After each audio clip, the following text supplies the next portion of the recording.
काम सेवा कार्य, समाज का कार्य, उत्थान का कार्य तो तब तक ही अच्छा होता है जब तक संत हयात में धरती पर होते। मैंने सुना था सत्संग में, आपने शायद सुना हो, बोले भीड़ बहुत हुई है, छानना पड़ेगा। मुझे आपके जैसा दुनिया में और कोई दिखता नहीं है, इसलिए मैं आपका पीछा छोड़ने वाला नहीं हूँ बाबू।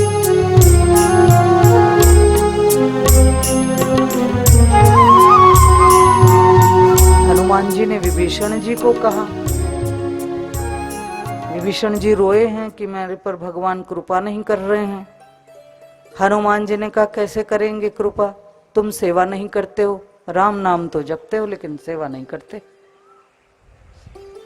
सीता माता का हरण करके रावण तुम्हारा भाई ले आया है और तुम आंखें कान मुंह सब बंद रख के देखते हो। उसी दिन विभीषण जी को समझ में आया और जाके सभा में रावण को कहा तुमने गलती करी है।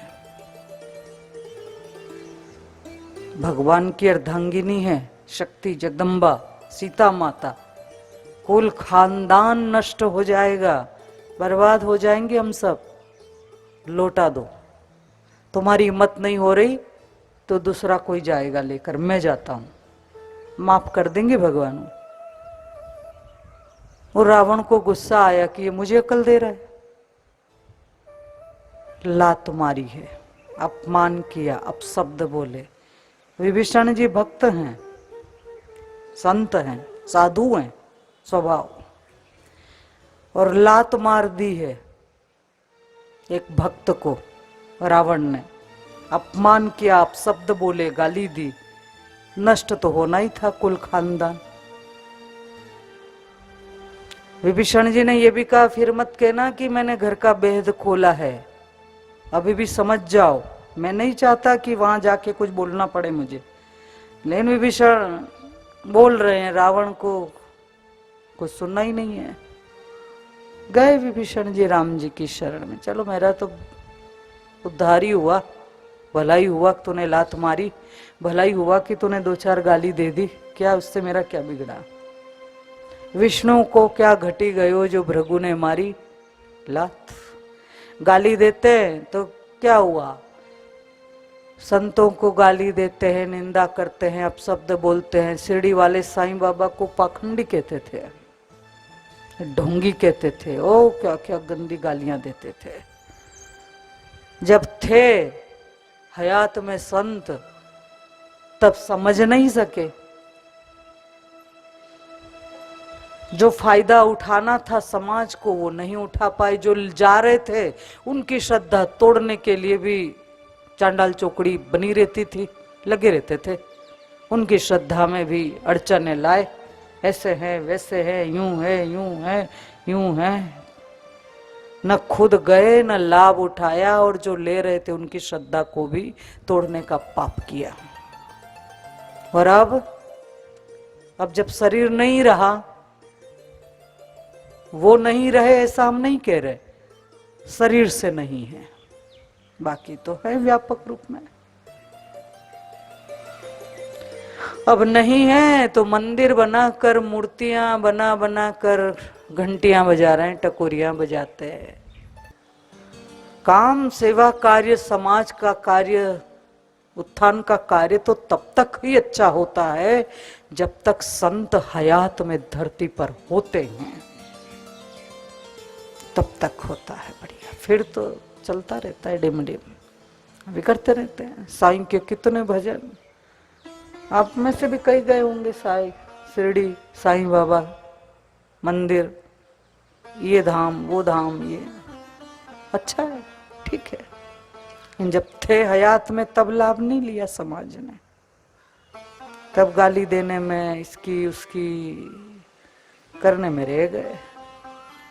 हमने देखा क्या कि साईं बाबा ने कोई गलत काम किया, बुद्ध भगवान के लिए लांछन लगाए तो हम देखने गए थे उधर? और जो उस समय भी चिल्ला रहे थे, तो जो चिल्ला रहे थे क्या वही नहीं थे आग लगाने वाले और गलत कार्य करने वाले भी? वही तो निकले।